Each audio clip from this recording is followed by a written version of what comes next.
welcome to a brand new Let's Play of Legend of Zelda Link's Awakening. I'm your hostess, Takari Freak, otherwise known as Kat, if you want to call me that. I'm gonna play this in the green setting, just for instead of black and white, because black and white seems to kind of meh, even for the monochrome of this, and you play it in Game Boy and on a green screen, so why the hell not? Of course, there's the little intro here. Who's this chick? Is this Zelda? Kinda looks like her. I don't know. Apparently I'm passed out on the beach. Psst, try splashing some cold water on my face. There's some right next to you. What the hell is this mountain thing?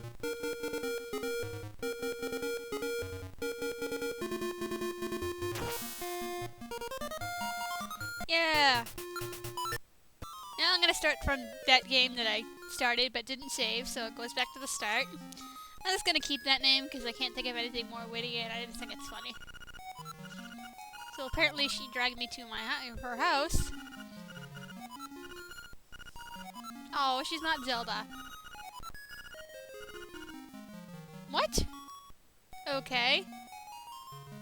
And basically you just jump off the bed.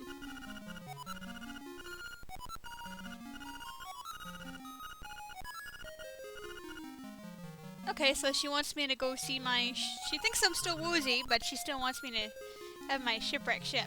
Now, this is the problem with the game, since you can fit 5 characters. Yeah, it kind of puts spaces there. And doesn't, like, you know, readjust it, but... hey, Game Boy hardware, it's limited. This is Taryn, Marin's father. Doesn't say it right here. So he found my shield, and that's how he knew my name. Okay. You can use it to flip enemies. Alright. Gotta put on my V button. And you get this music, which you can't hear anywhere else in the game. It only plays during the start here. Now, I was looking this up on Wikipedia, and I know half of you are probably gonna say, heh LOL Wikipedia. Yes, speech. And apparently some people were critical of the 2-button control scheme here. It's like, it's a freaking Game Boy. Yeah, these things will hurt you. So you can use your shield to move them out of the way. But anyway, it's like, on the control scheme on a Game Boy is no more or less complicated than a Nintendo controller. And this is actually the first Zelda game where you can actually do anything. Well, sorry, equip weapons other than your sword. So, what the hell is the problem? Yeah, I just find that kind of stupid. It's like, yeah, it's a friggin' Game Boy. It's like, the NES Zelda didn't have any more capabilities. Well, kinda did, but just for the sake of argument, than this one did. But it's like, that one's okay, but this one does not, even though it's on a green screen. Windfish? What the hell is he talking about? Alright. And people were like, oh, complaining about issues with the screen. It's like, I played this on the original hardware for years, and I had no problem seeing on the screen. And I wear glasses, so I have to deal with glare and all that too. So, yeah, these people are just a bunch of white bastards who complain about anything. I mean, I don't like complaining, but it's like, I'm also realistic about... you know, and I do it mostly for the sake of humor and just because I can, not because I'm actually being that critical of it. So we get our lovely sword here, which has our name engraved on it. So that's how we know it's ours.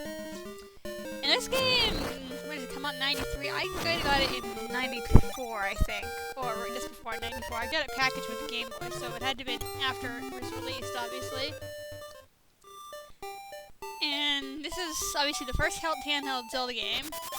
Obviously the first one to not involve Zelda directly. Because besides that brief mention of her, she's never mentioned ever again in the game. We get our first piece of heart here. I always thought that thing looked like a chimney or something. I guess it's supposed to be a well, but... it's the first to introduce a definitive trading sequence. And it is he doesn't have a name in here, but this little owl here is the first introduction of Katora Gabora, so... Mysterious wood, okay.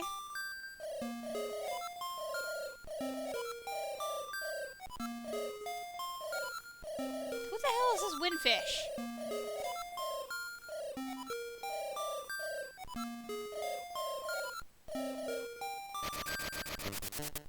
So who is this mysterious owl that's following me?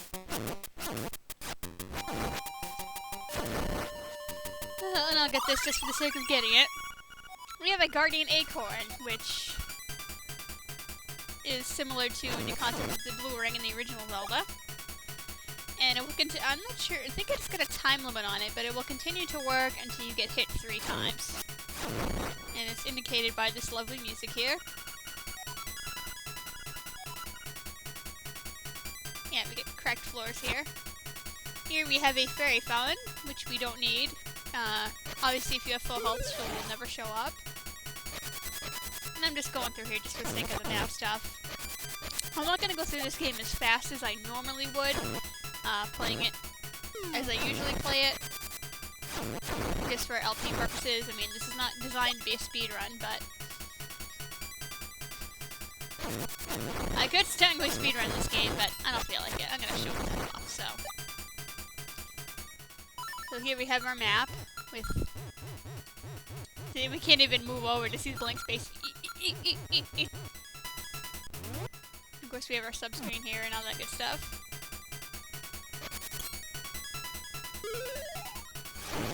And of course, we get a spin attack right off the bat. And we need to learn it like in some other Zelda games.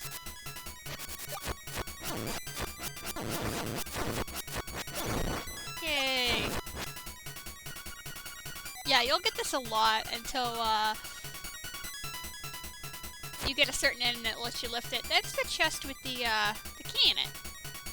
But we gotta find a way to get there. Now, the emulator doesn't quite correctly... There we go, okay. And I didn't take any damage from that. Because if you notice, his sword behind him doesn't work right, you know, quite correctly, but that's alright. It's an emulator, we'll forgive it, and the game functions normally, except for that one glitch. There's actually a ton of glitches in this game, and who the hell is this bastard? Okay.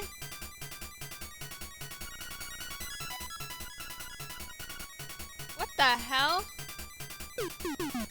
Yeah, and you end up warping to that screen until you take care of him. Now, I never understood that whole raccoon thing. I mean, does he appear in some other Nintendo game or something like that, and it's supposed to be a reference to that or something? I mean, if anyone knows, feel free to let me know, because I'm just curious. And I almost just fell in the hole. Well, I can easily complete this game without dying, without taking damage. Well, I've already screwed that up. I have been able to do it in the past, though. So yeah, you're not gonna see me take that much damage in this game. Because like I said, I can very, very easily complete it without dying once. Because I've played this game 1.5 zillion times.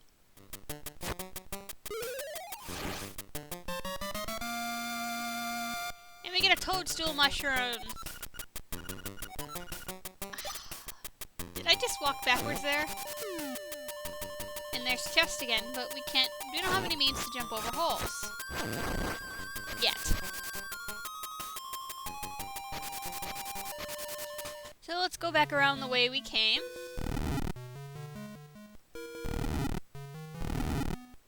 We have to move these blocks. We can't lift these skulls up either. What are these, like, elephant skulls or something like that? It's like, why can't I lift those?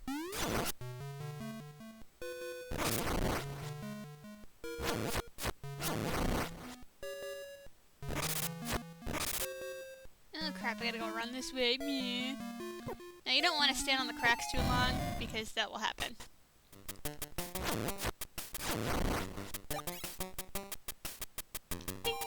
And I'm going the complete wrong direction here. I want to go up this way. I hate these guys with swords, because obviously you can't hit them directly in the sword. You don't have to hit them from behind, though, thankfully.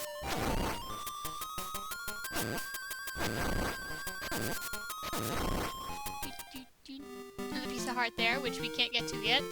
Don't attack the buzz blobs because they shock you and it hurts a lot. And we can't go anywhere this way, but we have a mysterious hut here with the skull and crossbones on it. Yeah. And we can't talk to the rat. Okay, so you want toadstool mushroom? Alright.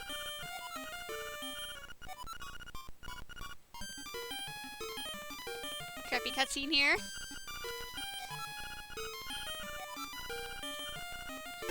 Now, that note about trying to bit in our hut eluded my brother and I for the longest time because we never paid attention to it.